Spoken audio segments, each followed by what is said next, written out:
저는 학부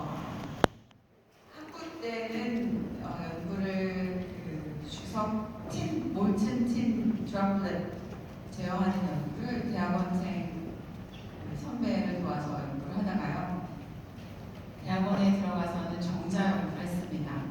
투국이라고 하는 굉장히 원시적으로 생긴 거미과의 동물이 있는데 그 동물의 정자가 있습니다. 정자가 있는데 그 정자의 메커니즘에 대해서 연구하는 연구를 5년 동안 하고 그다음에 이제 석사 박사를 받게 되었습니다. 그리고 2005년에 제가 이제 카이스트에 부임을 하게 됐는데요. 운이 좋아서 이제 카이스트에 부임을 기획과에 했는데 그 정자로는 제가 도저히 비전이 보이지 않더라고요. 그걸 해서 뭐를 먹고 살아야 되나. 또 이게 사람 정자였으면 제가 이 난임 시대에 뭔가 기여해 볼 텐데 그것도 아니고 그래서 고민을 막 했습니다. 제가 뭘 해야 될까. 그래서 뭐 하다 보니까 우리 빨리 와야 될 텐데요. 네. 하다 보니까 제가 아는 단어 두 가지를 이제 머리에 떠올리게 됐습니다. 제가 학부 때는 의대 지망생이었어서 생명과학과 굉장히 친했습니다. 세포라는 단어와 그리고 제가 기계과학을 전공하면서 마음에 들고 있던 힘이라는 단어 두 가지를 가지고 공부를 해야 되겠다는 생각이 들었고요. 그 세포와 힘을 연구하는 분야가 마침 세포역학이라고 하는 분야가 있습니다.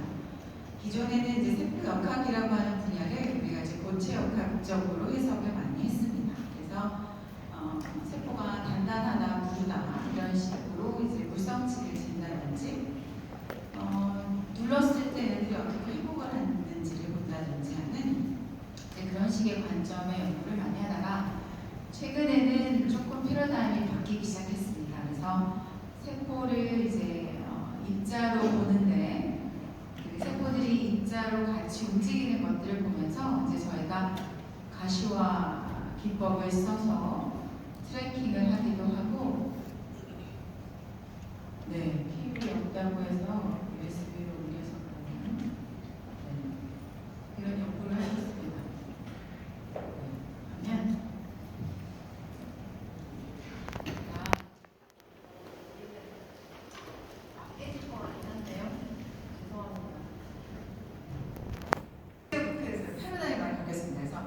세포를 입자로 해석을 하고 그 이제 입자들이 어떻게 같이 이제 컬렉티브하게 마이그레이션 하는 이런 것들을 봐서 유체역학적으로도 볼 수 있는 이제 그런 여지들이 좀 생긴 거죠. 그래서 제가 카이스트에서는 부임 이래로 계속 유체역학을 가르치고 있는데 분야는 세포역학이라서 좀 다른 연구를 하고 있습니다. 그래서 오늘 제가 소개시켜드릴 내용은 세포에 대한 얘기를 좀 할 텐데요. 교수님들과 학생들이 좀 다소 생소하실 수도 있어서 제가 배경부터 설명을 드리겠습니다.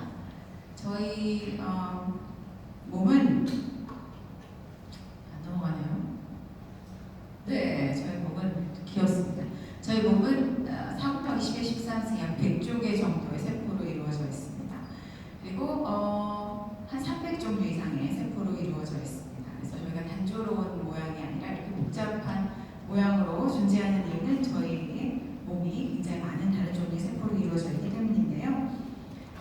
세포가 약 20 마이크로미터 정도라고 생각하면 이 세포들을 한 줄로 쭉 세우면 지구를 약 19바퀴 정도 들을 수 있을 만큼 그만큼의 많은 세포들을 가지고 있습니다.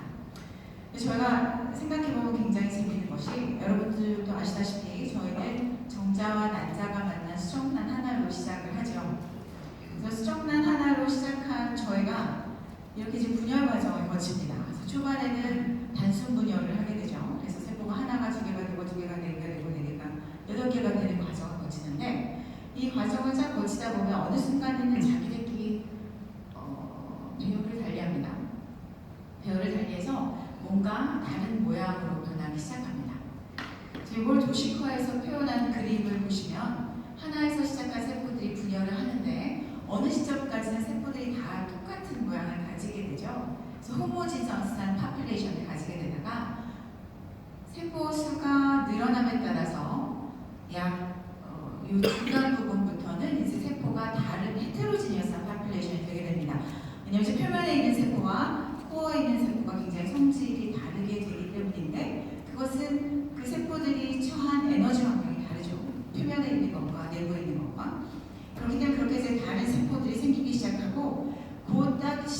시점부터 세포는 다른 세포들로 분화를 하기 시작합니다.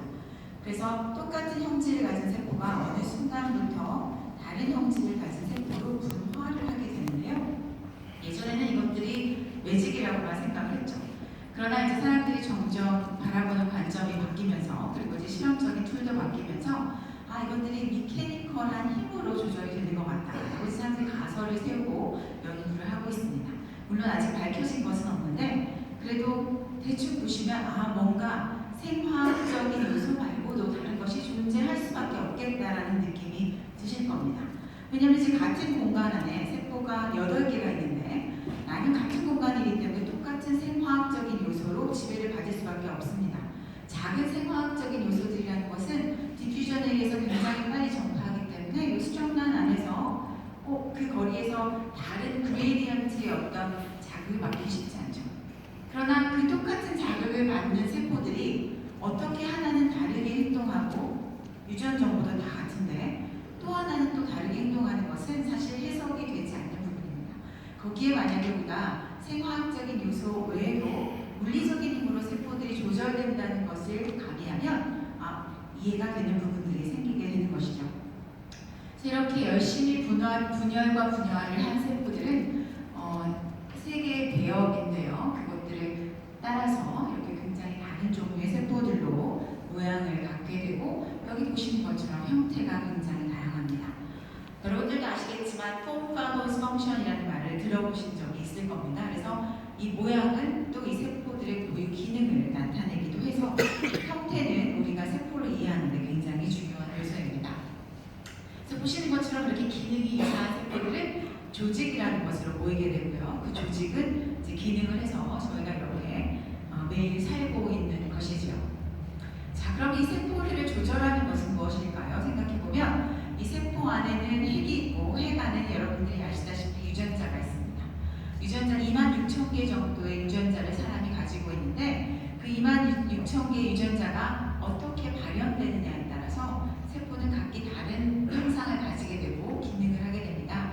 그리고 유전자는 또 적절한 단백질의 발현을 이제 야기를 시키기 때문에 결국 우리의 몸은 이 복잡한 26,000개의 유전자 그리고 12,000개의 단백질의 발현 조절로 저희가 살고 있는 것입니다.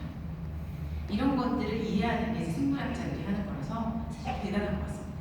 왜냐하면 사실 하나를 내가 다운을 시켜서 뭔가 이게 형태를 봤을 때 다른 것들이 어떻게 변하는지에 대한 사실 이해는 없거든요. 그러니까 굉장히 많은 실험을 해서 그것들이 시스템 바이올로지에서 묶어서 데이터화해서 해석하는 데까지 정말 많은 이제 힘이 들어가는 거죠. 이렇게 복잡한 세포인데요.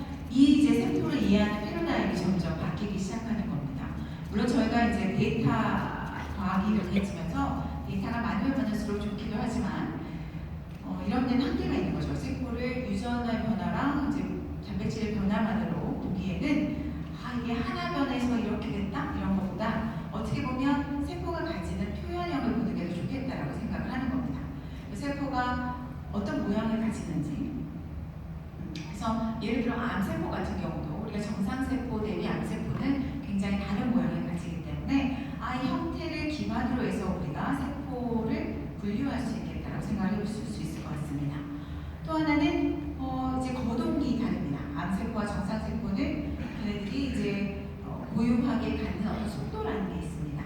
좀 더 빠르게 운동을 해야 되는 상태의 세포도 있고 운동을 하지 말아야 되는 세포들도 있습니다.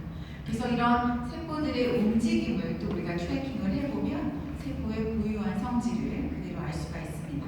물론 디테일하게 몇 번째 지인과 몇 번째 단백질이 발현이 되었다, 발현이 낮아졌다, 높아졌다를 알 수는 없지만 우리 형태를 보면 세포의 상태를 굉장히 잘 알 수가 있겠죠. 그래서 이렇게 물리적인 특성들을 사람들이 공부하는데 사실 도움이 됐던 것은 최근에 이제 이미징 툴과 이제 소프트웨어들이 개발이 잘 되면서 저희가 이제 굉장히 매시브한 넘버의 세포들을 우리 유체 파티클 트래킹하는 그 똑같은 기법으로 이제 PIB를 하고 그것들이 이제 시작할 수 있는 기반들이 생긴 거죠. 그리고 좀 더 나아가서는 우리가 이제 세포의 물성치도 재고 그리고 세포가 내는 힘도 캐릭터라이즈를 할 수가 있게 되었습니다. 이런 패러다임 시프트와 함께 제가 주목한 부분이 이제 세포가 내는 힘에 대한 얘기입니다. 자, 여러분들 이 사진을 보시면 이 아이가 힘을 내고 있다는 걸 저희가 자연스럽게 알 수 있죠. 그것은 아이가 이제 누워있는 저 블랭킷이 꾸겨져 있기 때문에 어디에서 얘가 이렇게 움켜쥐어 힘을 내고 있고 그 힘이 어디까지 전달되어 있는지가 굉장히 명확하게 보입니다. 그죠? 그래서 이제 예전에 세포를 똑같이 한번 1980년대 사이언스에 나온 논문인데요. 세포를 굉장히 얇은 멤브레인 위에 올려놨더니 얘네들이 이제 잡아당기면서 주름을 형성하게 되고 그 주름의 패턴을 보면 우리가 자연스럽게 어디에 세포의 힘이 이렇게 모여있고 어디에 세포의 힘이 있지 않다. 그리고 그 세포의 힘은 어디까지 전파된다는 것이 자연스럽게 정보가 나오는 것이죠. 이런 것들을 조금 더 이제 저희가 정량화를 하기 시작하면 여기 보시는 것처럼 세포가 발을 붙이고 있는 부착점에서 견인력을 내어 굉장히 강한 힘을 내고 있구나 이런 것들을 가시화를 해볼 수가 있습니다. 자, 세포가 이렇게 바닥에 붙어서 힘을 내는데 굉장히 중요한 역할을 하는 것이 세포 어디션이라고 하는 접착점입니다. 그래서 저희가 이제 발을 밀어서 걸어가는 것처럼 똑같은 현상인데요. 스케이트보드를 탈 때 저희가 밀어서 발력으로 가는 것과 똑같이 세포도 바닥을 밀고 그 발력으로 가는데 그것을 견인력이라고 합니다. 트랙션이라고 하고 그 트랙션은 세포와 바닥 사이 기면에서 발생하는 접착력이라고 생각하시면 될 것 같습니다. 세포는 바닥에서 견인력을 내면서 걸어갈 뿐만이 아니라 저희가 몸을 이렇게 하나의 시트로 유지할 수 있는 것은 세포와 세포 간의 접착력이 있기 때문이죠. 그래서 신체의 수많은 세포는 이렇게 세포 그리고 세포 환경과의 부착력으로 개체를 이루어서 존재하게 됩니다. 그래서 이 두 가지 결합력이 굉장히 중요하고요. 이 결합력을 어떻게 조절하느냐에 따라서 우리가 세포를 덩어리로 둘 수도 있고 세포를 흩어지기도 할 수 있습니다. 이런 것들이 중요하게 사람들이 생각하는 이유는 저희가 예를 들어 암의 전이를 생각해보면 암은 퍼지지 않아야 좋은 것입니다. 암이 이제 덩어리로 있다가 어느 순간 어떤 케미컬 시그널을 받고 이제 전이를 하기 시작하는데 그렇다면 그 암이 전이하는 데 있어서 누가 시그널을 주는 걸까요? 그리고 여기에 혹시 힘이라는 것이 중요한 역할을 하는 것은 아닐까요? 라는 질문을 하게 되는 것이죠. 그래서 그런 관점에서 우리가 이 부착력 조절 그리고 부착력의 정량화는 굉장히 중요한 문제입니다. 자, 이 세포의 운동성에 대해서 잠시 말씀을 드릴 텐데요. 세포는 이렇게 나홀로 세포로 움직이기도 하고요. 그리고 세포가 분집으로 함께 움직이기도 합니다. 굉장히 잘 움직였어야 되는데 움직이지 않고 있습니다. 이렇게 움직이기도 합니다. 여기 보시는 것처럼 세포 사이에 이제 자기들의 결합력을 조절하면서 밀고 당기는 이런 것들을 보실 수가 있습니다. 때로는 세포가 이렇게 3차원에서 암덩이 같은 3차원에서 세포가 이렇게 퍼져서 확산하는 현상이 보이기도 하고 때로는 2차원에서 이렇게 퍼져나가면서 이 보이드를 채워나가기도 합니다. 저희가 보통 상처 치유 과정이 이런 현상들로 이루어집니다. 자, 그래서 이렇게 이 세포들을 보셨는데요. 그러면 이 세포들이 뭉쳐있다가 흩어져 나가는 데서 중요한 것은 무엇일까가 이제 제가 하고 싶은 질문이고요. 셀 어디션 스트렝스와 셀 서브스트레이트 어디션 스트렝스를 어떻게 조절해야 우리가 이것을 조절해야 이렇게 이제 퍼져나가는 것일까? 이런 것들을 관심을 가지고 보기 시작했습니다. 아주 간단하게는 이제 저희가 실험 모델을 만들어 볼 수가 있겠는데요. 일단 힘을 잴 수가 있어야 되고 굉장히 이제 디파인된 아주 심플한 지오메트리를 형성하면 좋기 때문에 저희가 이제 아일랜드를 만들고요. 세포 아일랜드를 만들고 그 마스크를 떼어내서 세포가 확산하도록 그렇게 이제 실험 모델을 만들게 됩니다. 자, 이 실험 모델을 만들고 이제 저희가 세포 힘을 퀀티피케이션을 해야 되니까 이제 특별한 코딩을 쓰는데요. 사실 세포가 바닥을 잡고 있는 힘을 재기는 굉장히 쉽습니다. 바닥에다가 조그만 파티클들을 넣고 세포한테 잡아라 하면 세포가 이거를 잡으면서 그 파티클의 디스플레이스먼트가 생기고 우리가 그 젤의 일라스티시티를 알면 그냥 F=KX 하는 것과 똑같이 저희가 힘을 구할 수가 있게 됩니다. 그래서 그게 트랙션 포스 마이크로스코피라고 하는 테크닉이고요. 이것들을 굉장히 많이 이제 쓰고 있습니다. 이 이제 값을 알게 되면 저희가 모노레이어라고 하는 이제 군집의 세포에서 이제 간단한 FEM 모델링을 할 수가 있게 되고, 이제 언노운을 뭐로 잡게 되냐면 세포와 세포 사이에 있는 힘을 언노운으로 잡아서 그걸 풀 수가 있게 됩니다. 그래서 바운드리 조건을 잘 잡고, 그다음에 트랙션 포스를 저희가 값을 넣으면 이제 세포가 바닥면을 잡고 있는 힘뿐만 아니라 세포와 세포 사이에 있는 힘까지 저희가 잴 수가 있게 되는 것이죠. 아주 간단한 예로 300 마이크로미터의 조그마한 아일랜드를 가라 하고 퍼져라 하고 얘기를 하면 어느 순간 이 세포는 퍼지게 되겠죠. 그래서 시간이 지남에 따라서 당연히 스피드가 점점 이제 빨라지는 현상들이 생기고, 나중에는 세포들이 다 흩어져 나가서 그냥 혼자 다녔을 때와 똑같은 속도를 가지게 됩니다. 이것이 별로 재미있는 현상은 아닙니다. 자, 그런데 이제 세포를 이 트랙션을 재보면 어떤 것들이 보이냐면, 이 밑에 보이시는 것처럼 처음에는 굉장히 강한 트랙션 밴드, 견인형 밴드가 보입니다. 세포가 원래 이렇게 갇혀져 있었기 때문에 자기 나름대로 이렇게 홀드하고 있다가 나가면서 이제 추진력을 하게 되면서 이제 앞에 밴드가 생기게 되고요. 세포가 서로의 어소시에이션이 없어지면서 밴드가 흩어지고 이 견인력이 굉장히 다른 방향으로 랜덤하게 분포하는 것을 볼 수가 있습니다. 세포 내부를 보시면 세포가 하나로, 세포 덩이로 있을 때는 당연히 그 안에 있는 그 코어에 있는 인터셀룰러 스트레스, 그러니까 계면상의 에너지겠죠. 밴드들이 굉장히 강하게 있다가 세포가 이제 퍼져나가면서 그런 것들이 이제 없어지게 되는데요. 특이한 것은 세포가 퍼져나가는 시기와 퍼져나가지 않는 시기의 이 노멀 스트레스가 세포와 세포 사이의 텐션의 프로파일이 좀 다르게 생겼다는 겁니다. 그래서 저희가 일단 이것을 보면 어떤 느낌이 드냐면, 세포가 굉장히 자기들끼리의 결합력이 세면 당연히 흩어지지 않겠지. 그러니까 그 결합력에는 트레시홀드 밸류가 있을 것 같다. 그 트레시홀드 밸류를 이제 그거보다 더 낮게 되면 세포는 스스로의 당기는 힘을 이겨서 이제 밖으로 따로 나가게 되겠다, 이런 생각을 할 수가 있게 되는 거죠.